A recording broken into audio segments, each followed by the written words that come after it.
Be me, Polly, 34 years old, Human Resources Director. This industry has been a boys' club for too long. Time to even the playing field. Monday morning, 8:30 a.m. sharp. Stride into the main office area, heels clicking purposefully. Good morning, everyone, I call out loudly. Notice how the energy shifts when I speak. Some people look up nervously from their desks. Perfect. They should be paying attention.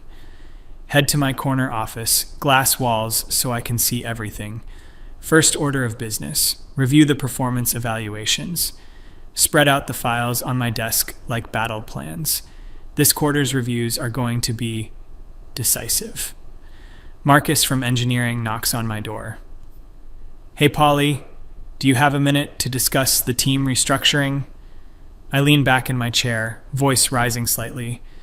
Marcus, I've told you before, it's not restructuring, it's optimization. We need to be precise with our language here. He shifts uncomfortably. Right, sorry. The optimization plan. I stand up, papers in hand, gesturing emphatically. Look, Marcus, I know change is hard, but we have to think about the bigger picture. This company has had the same demographic makeup for years. Where's the diversity? Where's the fresh perspective? My voice gets louder as I warm up to the topic. We can't keep promoting the same types of people and expect different results. Marcus nods quickly. Of course, diversity is important. I just want to make sure we're not losing valuable talent in the process. I feel my jaw clench. Valuable according to whom? The same old metrics that got us into this situation. Slam my hand on the desk for emphasis. Sometimes you have to break a few eggs to make an omelet, Marcus. After he leaves, I open my laptop. Draft an email to the executive team. Subject: Performance Review Recommendations, Q3. Fingers flying across the keyboard. Start typing my real thoughts. Team, after careful analysis, I'm recommending we move forward with terminating several underperforming employees. Jake from DevOps has consistently failed to adapt to our new collaborative frameworks. His resistance to feedback suggests he's not aligned with our evolving company culture. Similarly, Ryan from Sales hasn't shown the emotional intelligence required for client relations in today's market. These decisions aren't personal. They're strategic moves toward building a more dynamic, responsive workforce. Pause. Reread what I wrote. Sounds professional enough. But I know what I really mean. Jake and Ryan represent everything wrong with this place. Entitled, comfortable, taking up space that could go to people who actually deserve it. People who've had to fight for every opportunity. Continue typing. Additionally, I recommend we accelerate the promotion timeline for several high-potential candidates. Sarah from marketing has shown exceptional leadership qualities, and Monica from customer success has demonstrated innovative, problem-solving approaches that align perfectly with our strategic vision. Hit send before I can second-guess myself. This is exactly the kind of decisive action this company needs. Tuesday afternoon, performance review meetings begin. Call Jake into my office first. He sits down, looking relaxed, probably expecting good news. Jake, thank you for coming in. I don't offer him coffee or small talk. Straight to business. I want to discuss some concerns about your recent performance.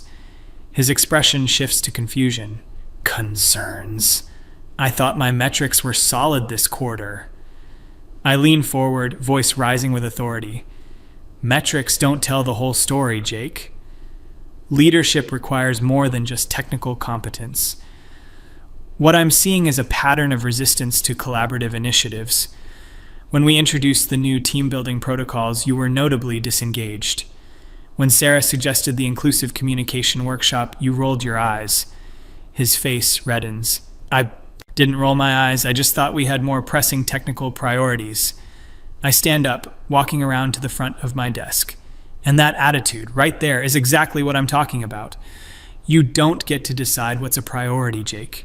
You don't get to dismiss initiatives that make this workplace better for everyone. My voice is getting louder, more forceful.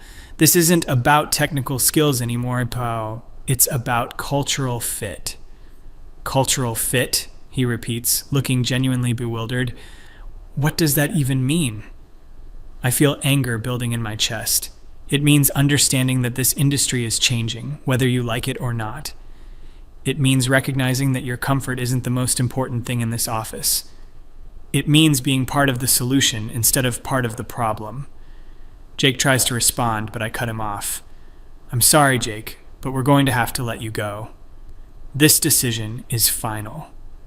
His mouth falls open. Let me go. Based on what? My performance reviews have been excellent.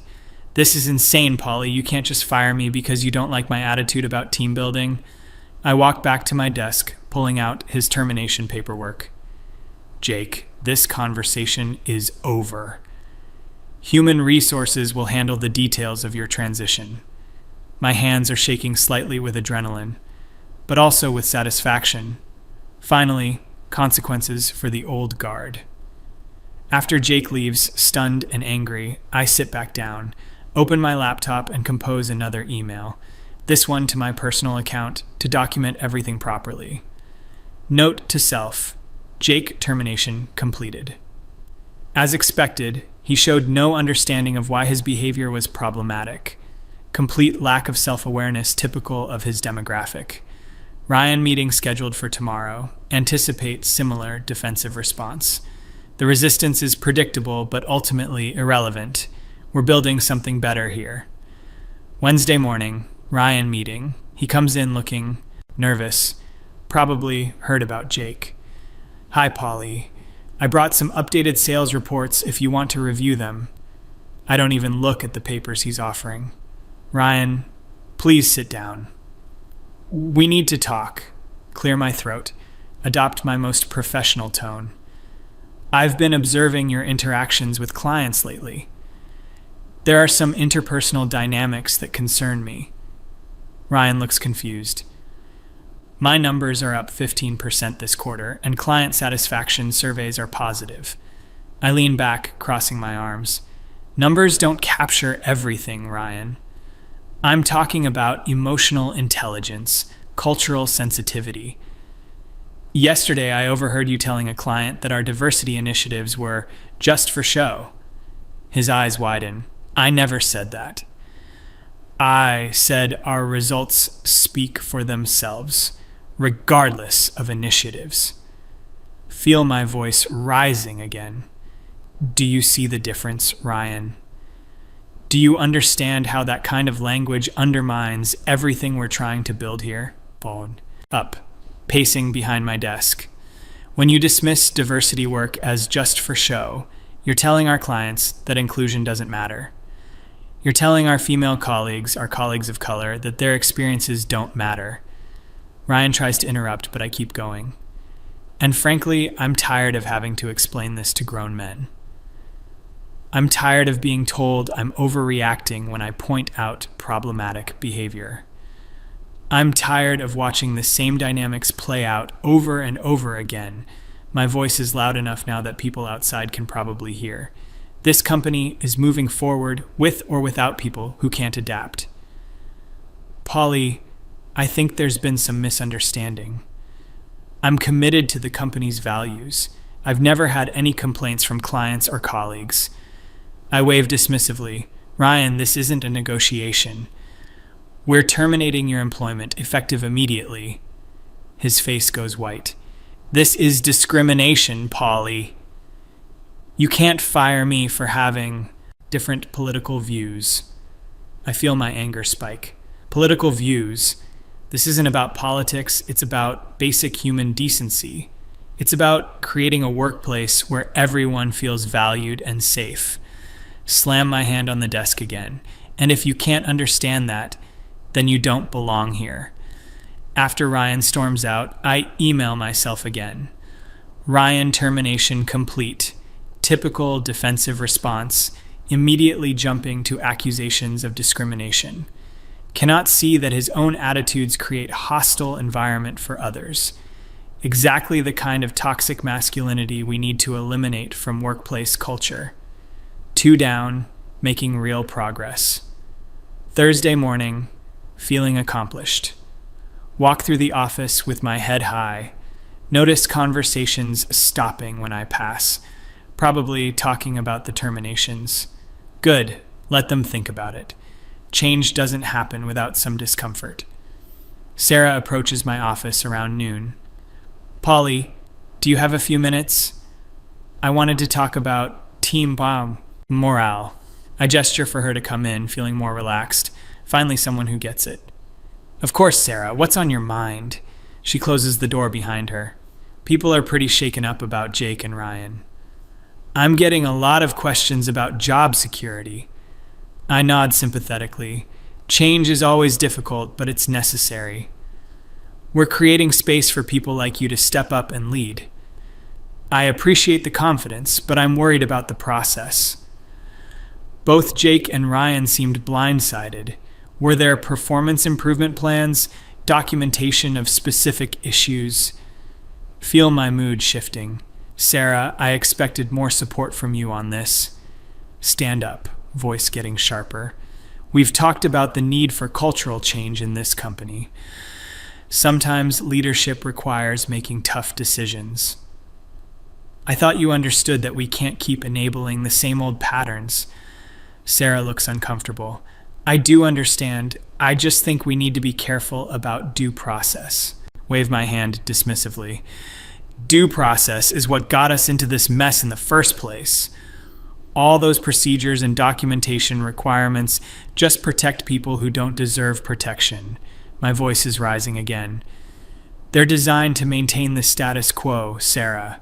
They're designed to make it as hard as possible to remove problematic employees. But Polly, if we don't follow proper procedures, the company could face legal issues. I feel heat rushing to my face. Legal issues? From who? Jake and Ryan? Let them try. Any lawyer will see exactly what kind of employees they were. That evening, back at my apartment, pour myself a large glass of wine, open laptop to send one more email to myself. Day 3. Post-terminations. Some pushback from remaining staff, but this is expected. Even Sarah showing concerning attachment to bureaucratic processes. May need to educate team further on why traditional human resources frameworks are inadequate for addressing systemic issues. The discomfort everyone is feeling is exactly what transformation looks like. No one ever changed the world by making everyone comfortable. Friday afternoon, week from hell finally ending. Executive team meeting to discuss quarterly results. Walk into conference room feeling vindicated, ready to explain my strategic vision. Chief Executive Officer David looks serious. Polly, we need to discuss the recent terminations. I pull out my folder of documentation. Absolutely. I'm prepared to walk through the reasoning for each decision. Both Jake and Ryan showed patterns of behavior incompatible with our company culture. David holds up his hand. Actually, we need to discuss some concerns that have been raised. Feel my defenses going up. What kind of concerns? If this is about due process, I can explain why traditional approaches don't work for cultural issues. David exchanges glances with the other executives. Polly, we've received some information that suggests there may have been irregularities in your decision-making process. My heart starts racing. Irregularities? I followed all company policies. Every decision was based on legitimate performance and cultural fit criteria. Voice getting louder, more forceful. Are you questioning my judgment, my professional competence? Polly, please sit down. David's tone is gentle but firm. We've seen some emails that raise questions about your motivations. The room starts spinning. What emails? My performance evaluations are confidential human resources documents. David slides a tablet across the table. These emails, Polly. My stomach drops as I see my own words on the screen. The emails to myself, my private documentation, my honest thoughts about Jake and Ryan. How did you... My voice comes out as a whisper. These are private emails. You had no right to access my personal communications. David's expression is pained. Polly, These were sent from your company email account. Information technology discovered them during a routine security audit. I grabbed the tablet, scrolling through my own words. Jake, termination completed. As expected, he showed no understanding of why his behavior was problematic. Complete lack of self-awareness typical of his demographic. Feel my face burning with shame and anger. This is taken out of context. These are just notes, not official policy. Keep reading. Voice shaking. Typical defensive response. Immediately jumping to accusations of discrimination. Cannot see that his own attitudes create hostile environment for others. Exactly the kind of toxic masculinity we need to eliminate. The words look different on screen. Harsher than I remember.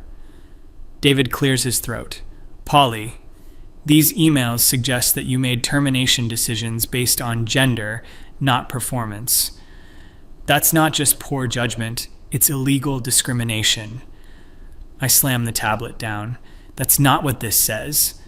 I was targeting toxic behavior patterns. Was trying to create a better workplace for everyone. Voice rising to nearly shouting. You don't understand what it's like to be the only woman in leadership. To constantly fight against systems designed to exclude people like me. Every day I have to prove myself twice as hard just to be taken seriously. Other executives are looking at each other nervously. Jake and Ryan weren't fired for being men. They were fired for perpetuating a culture that makes this place hostile for women. But of course you can't see that because you benefit from the same system. David tries to interrupt, but I keep going. This is exactly what I'm talking about. The moment a woman tries to level the playing field, suddenly she's the problem. Collapse back into my chair, feeling tears starting. Do you know how hard it is to watch qualified women get passed over year after year? To see the same type of guy get promoted while women with twice the talent get ignored? My voice cracks. I was trying to fix something that's been broken for decades. David's voice is quieter now. Polly, I understand you're frustrated. But the solution can't be to discriminate in the opposite direction. We have to follow the law and company policy for everyone. I wipe my eyes, anger flaring again. Company policy? The same policies that maintained an all-male leadership team for 8 years? The same policies that somehow never found performance issues with men who interrupted women in every meeting? Who took credit for female colleagues' ideas? Who created a culture where women had to work twice as hard for half the recognition? My voice is hoarse from shouting. Those policies don't work, David. They never worked. Long silence in the room. Finally, David speaks. Polly, regardless of your intentions, we can't ignore what these emails reveal. They show clear evidence of gender-based discrimination in employment decisions. We're going to have to conduct a full investigation. Feel everything crashing down around me. An investigation? You're going to investigate me for trying to create equality? For finally giving women a fair chance in this company? David shakes his head sadly. We're going to investigate whether you violated federal employment law, whether the company is now liable for wrongful termination lawsuits. That night, alone in my apartment, laptop open, staring at a blank email, hands shaking as I try to type. Everything I worked for, destroyed. 3 years of trying to make real change, gone. Think about Jake and Ryan. Their confused, hurt faces, the way they looked at me like I was crazy. Maybe I was wrong about them. Maybe they weren't the enemy I thought they were. Start typing slowly. I need to acknowledge that I made serious errors in judgment. My personal feelings about gender inequality in tech led me to make decisions that were unfair to individual employees. Jake and Ryan deserved better than what they received from me. Delete that. Try again. I let my passion for creating a more inclusive workplace cloud my professional judgment. While my intentions were to address real systemic issues, my methods were wrong and harmful. Delete again. How do you apologize for destroying people's lives? How do you explain that you thought you were fighting for justice? Finally managed to write, "I am deeply sorry for the pain I caused Jake and Ryan. They did not deserve to lose their jobs because of my personal biases. I convinced myself I was fighting discrimination while practicing it myself. I was wrong, and I take full responsibility for my actions." Monday morning, called into David's office. Local news van parked outside the building. Story has leaked somehow. Tech company human resources director fired employees based on gender emails reveal. Walk through office with everyone staring. Whispers following me down the hallway. David's office door is closed. Knock quietly. Voice barely audible. "Come in." He's not alone. Company lawyer is there too. "Polly, please sit down. We need to discuss your resignation." Resignation. The word hits like a physical blow. I see. No fight left in me anymore, just exhaustion and shame. "What do you need from me?" Lawyer slides papers across the desk. "We're prepared to offer a severance package in exchange for your resignation. The company will also issue a public statement acknowledging the mistakes in hiring practices." My throat is tight. What about Jake and Ryan? They're both pursuing wrongful termination lawsuits. The company will likely settle out of court. Their lawyers have been very vocal about the discrimination they experienced. I nod, unable to speak. Sign the papers with hands still shaking. That afternoon, company-wide email goes out. "Dear team, we recently discovered that certain employment decisions were made using criteria inconsistent with our company values and legal obligations. We take full responsibility for this failure of oversight and are taking immediate corrective action. We deeply regret any harm caused to affected employees and are committed to ensuring all personnel decisions are made fairly and lawfully going forward." My name isn't mentioned, but everyone knows. Evening News picks up the story. Reporter standing outside company building. Sources confirm that multiple male employees were terminated based primarily on their gender, according to leaked internal emails. The human resources director responsible has resigned, and the company faces multiple discrimination lawsuits. Turn off the television, sit in darkness, phone buzzing with texts from former colleagues, some supportive, most just asking what really happened. Don't respond to any of them. 3 weeks later, Jake's lawyer contacts me directly, wants deposition for the lawsuit, have to sit in conference room, under oath, recounting every decision, every email, every bias. "Did you terminate Mr. Jake's employment because he was male?" Long pause. "I terminated his employment because I believed his attitudes were harmful to female colleagues. But yes, his gender influenced how I interpreted his behavior." "And you acknowledge this was discriminatory?" Voice barely a whisper. "Yes, I acknowledge that this was discriminatory." Jake is there, listening to every word. Won't make eye contact with me.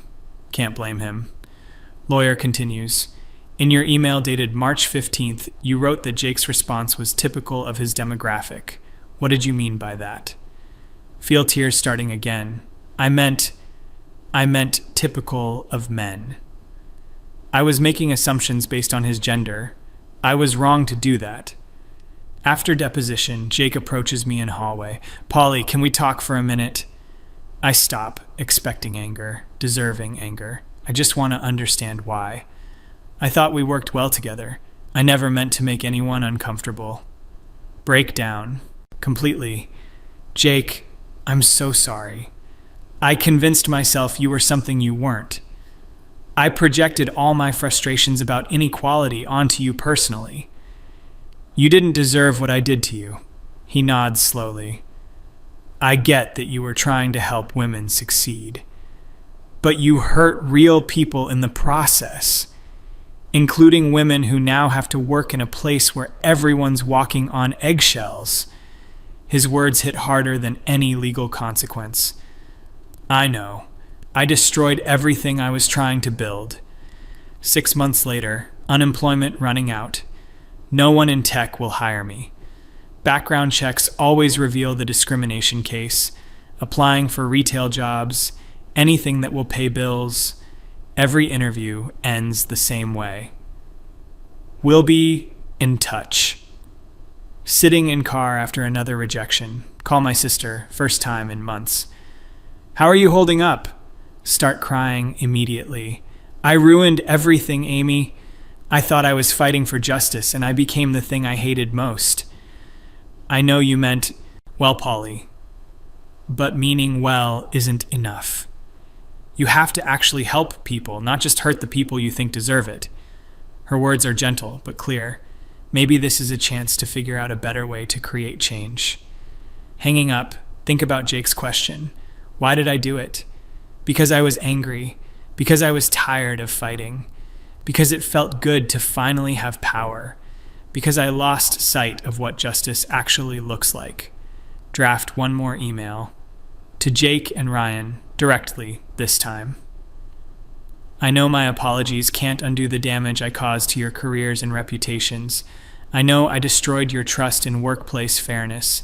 I spent so long fighting discrimination that I became a discriminator myself.